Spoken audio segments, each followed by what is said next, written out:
Hi, I'm Craig and welcome to Market Power. I want to show you how economics will change the way you watch Disney movies. And let's start by looking at these pictures of Ariel and Belle.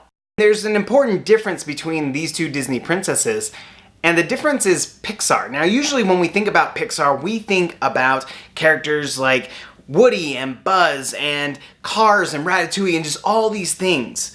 But way before Pixar had even started Toy Story, it was already transforming Disney animation. And the main mechanism through which Pixar changed Disney was by changing the economics that Disney animation faced. Up on the shore, they work all day. Out in the sun, they slave away. For you to truly understand how Pixar changed the economics of Disney animation, you have to understand how animated films were originally created. With animated films, you had lots of different layers, and you would have a background layer with a lot of detail, but that you wouldn't want to damage. Like, anytime you have somebody walking across a background, that background is a separate image than that character in the foreground, because you don't want to have to keep painting all that detail over and over again.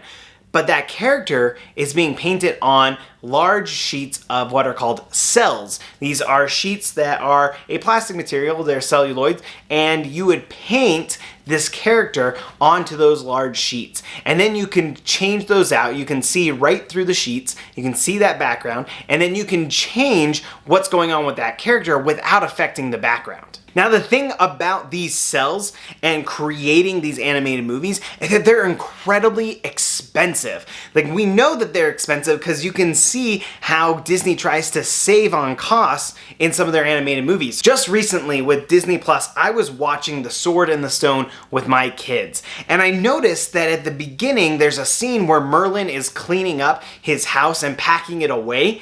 But I've got to get back to the castle. They'll want me in the kitchen. Oh, well then, very well.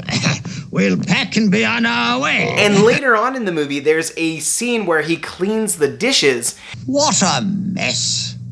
And what a medieval muddle. We'll have to modernize it.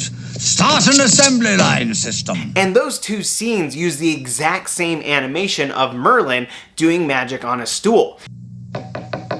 All right now. Pockety, pockety, wockety, whack. Odds shrink in size. Very small. We've got to save enough. Now, the reason why you would use the same exact animation is because those animations are really expensive. To get new paintings done, it takes an incredible amount of work and resources. So what are the main costs associated with painting all of these different cells?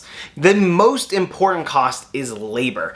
To make one of these movies takes thousands and thousands of cells. I've just finished a 7-minute film, Roller Coaster Rabbit, which approximately had 23,000 cells. A short animated clip of just 7 minutes long takes 23,000 cells, and each of these artists can only do about 16 cells a day. Now, obviously, you have lots of artists working there, all working on about 16 cells a day.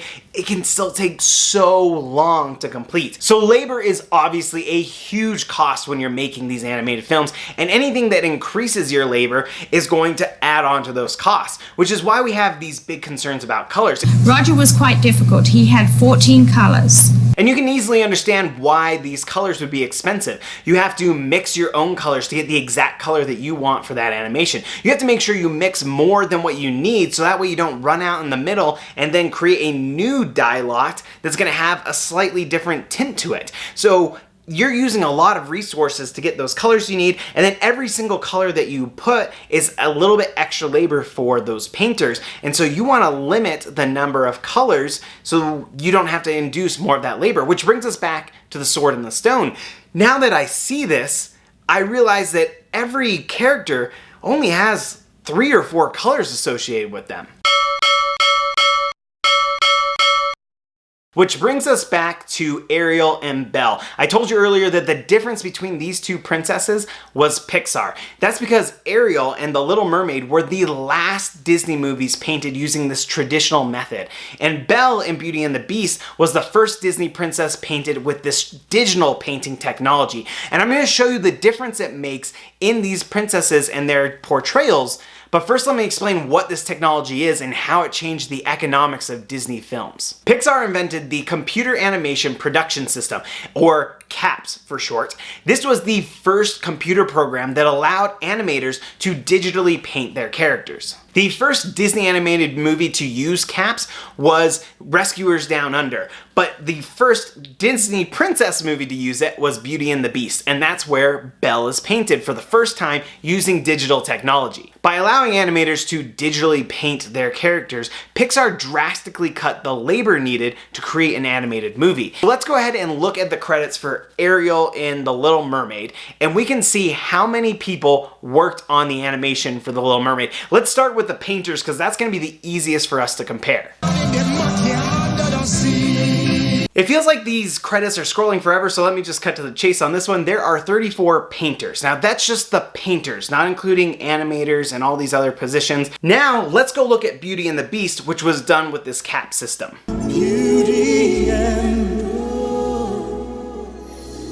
That's it right there. That's a huge difference compared to what we saw in The Little Mermaid, right? Beauty and the Beast only has 17 painters. So just on the painting staff alone, the labor was cut in half. But painting doesn't cover everything. If you go back to Little Mermaid, you'll see that they have all these people listed under Xerox and cleaning the cells, all these other positions. All that is because there's a ton of labor required for the cell animation.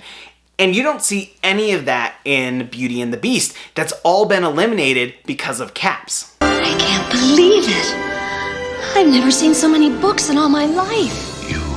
You like it? It's wonderful. Now it's important to realize that it's not just CAPS getting rid of labor, it's CAPS making each painter more productive. 17 painters can now do the work of 34. But they can't just do the work of 34, they actually can do better work than those 34 because now CAPS provides them with greater capabilities. Remember, color was a big issue, and adding any colors was going to have this drastic effect on labor. But with CAPS, now all of a sudden you have so many colors available, you don't have to mix any, you can do all these little touches to get exactly the colors you want, and you make each painter more productive. And we can see that in the paintings of Belle and Ariel, because with Ariel, you can just see that there is just, essentially 4 colors in this picture.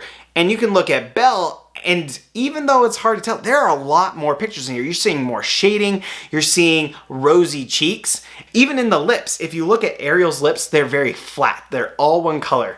If you look at Belle's lips, they have a little bit more variation to them. These painters now had way more capability because of CAPS. That's changing the economics here. It's making each painter more productive and giving them more capability so that way they can create better films. Pixar had a huge economic effect on Disney and drastically changed the labor costs of what was going into their movies.